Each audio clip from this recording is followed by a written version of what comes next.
It's time for a showdown. OnePlus 11 versus OnePlus 10 Pro. Fight for blood!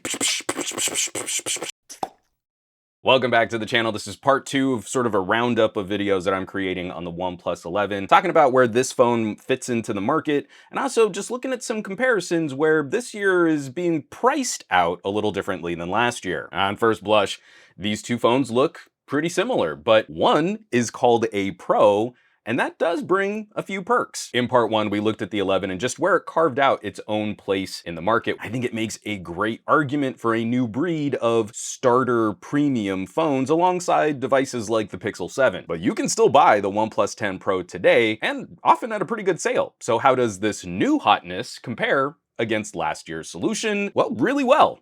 really well. In terms of design, I personally like the look of the 10 Pro a little better, but the circular camera housing is kind of nice. More, it's a good look opposite phones like the Vivo X80, the Huawei camera hardware, and going all the way back to the Lumias. Circles look good. We've been using them on phones for a while. I think it's really silly, but for off-centered camera modules, the 11 does a slightly better job of that table wobble when you put it down flat. This 10 Pro gets a little extra waka waka waka. The cases I use on both phones add some extra protection around the camera module because I like to take care of my phones, but that means they're both still wobbly and asymmetrical. In the United States, both phones can charge at up to 80 watts, which is crazy fast here, though the international phones will support up to 100 watts, just that little bit speedier in topping off the battery. They're both way faster than most of the mainstream options here in the United States. One of the major differences, the 10 Pro will also support crazy fast wireless charging. This charges faster wirelessly than Samsung's plugged in with a cable. And the 11 has no wireless charging. And I don't use wireless charging a lot, but if you've invested in any chargers, especially the OnePlus chargers, that omission on the 11 is probably gonna sting a bit. And also the 10 Pro has that fun, exotic feature of true USB 3 on this bottom port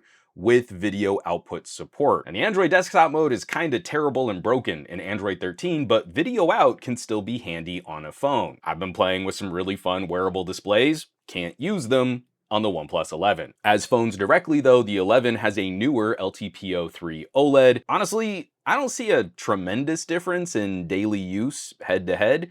I mean, listed Dolby support is nice, though both of these phones have HDR10+. I can't point to any specific battery results where I believe the screen is contributing more to power draw than the SoC. And that performance is an area where we see some differences. More specifically, not just performance, but performance per watt and peak sustained performance. Pardon the interruption, but we got to take a quick second just to thank this video sponsor, who is you. They're literally helping me keep the lights on here in the Gadget Lab. All of the fine folks over on patreon.com/SomeGadgetGuy who are directly supporting production for this channel. And of course, all of you who can't financially support all of your favorite content creators, those of you who are making an effort beyond just watching a video, you're sharing on social media, on Reddit, through Discord servers. We will not be able to continue making new videos for you to watch if you aren't supporting them. We never want support to feel like a burden. So if you have the means, I would love for you to check out the Patreon community. Early access for videos, you get to stream videos in 4K without ads or interruptions. I'm posting more written content there, camera deep dives, production diaries. We have our own private Discord, and it's just a really fun collection of tech geeks to get into lively conversations and spirited debates. That community can be found, once again, at patreon.com/SomeGadgetGuy, but I greatly appreciate any effort someone might make in trying to help broaden the tech conversation. Anything we can do to expand beyond just passively consuming what the YouTube algorithm says is already popular. Thank you for all the support. I've got some really fun things planned, not only for this channel, but for this whole little growing community. So stay tuned. I think it's gonna be pretty good times. And now let's get back to the rest of the video. Nearly every test I run is faster on the OnePlus 11. All my video editing and rendering tests, faster on the 11. My batch photo processing test, which is a killer monster test, faster and with a lot less thermal throttling. Gaming tests, the 11 is able to keep a higher average frame rate for a longer play session. All the Qualcomm specs are better handled on the 11 than on the 10 Pro. The only test where the 10 Pro managed a win was in file compression through the RAR app. The 11 manages a significantly higher synthetic score, but the 10 Pro squeaked by with a faster time in a real compression test. So get out there and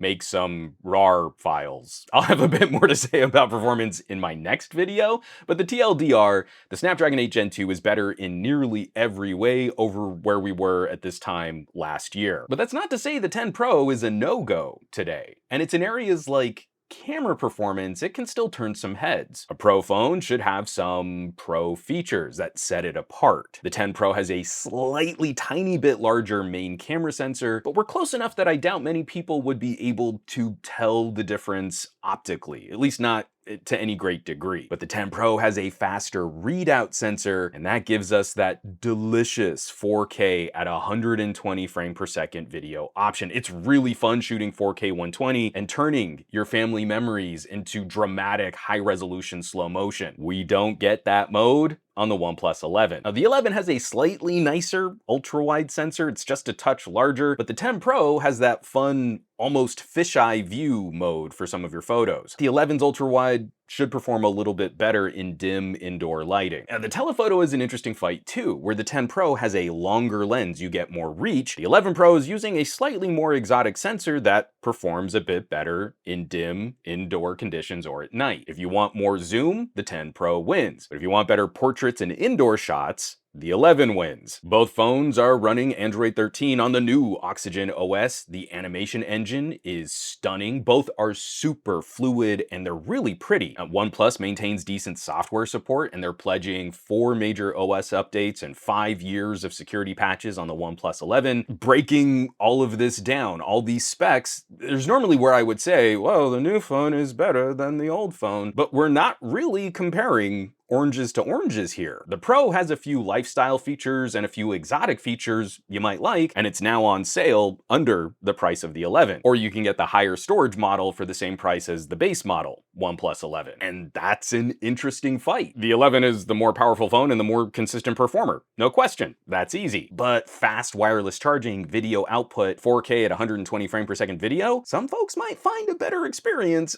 on the older phone, even for the performance differences between the SoCs. I wouldn't say there's a clear winner when one of these was built specifically for a Pro tier and the other is becoming a new starter premium. But speaking of performance, we're gonna take a short look at that in our next video, so stay tuned because we've got a lot of benchmarks to talk about on the OnePlus 11. And if you're getting lost in all the coverage, don't worry, I also have a OnePlus playlist that you can check out. You remember when YouTube really used to stress playlists and now they're basically just this old feature that no one pays attention to anymore? I'm not gonna be able to bring those back, but I'm still using them. Hurrah! So as always, thanks so much for watching, for sharing these videos, subscribing to the channel. We've got a lot more to talk about on this phone. It's a really interesting turn for an enthusiast brand. All the support lately has been absolutely fantastic. Those of you who are subscribing and sharing these videos, supporting on social media and on subreddits. If you're clicking on those links underneath my videos, hitting my home site, SomeGadgetGuy.com, or if you're joining the list of names scrolling by on your screen from my Patreon, patreon.com/SomeGadgetGuy. These folks are basically the coolest tech pals in the Omniverse. So I hope you'll check them out. Now, you know where you can find me around the rest of the internet, at SomeGadgetGuy on the Twitters and the Twitch.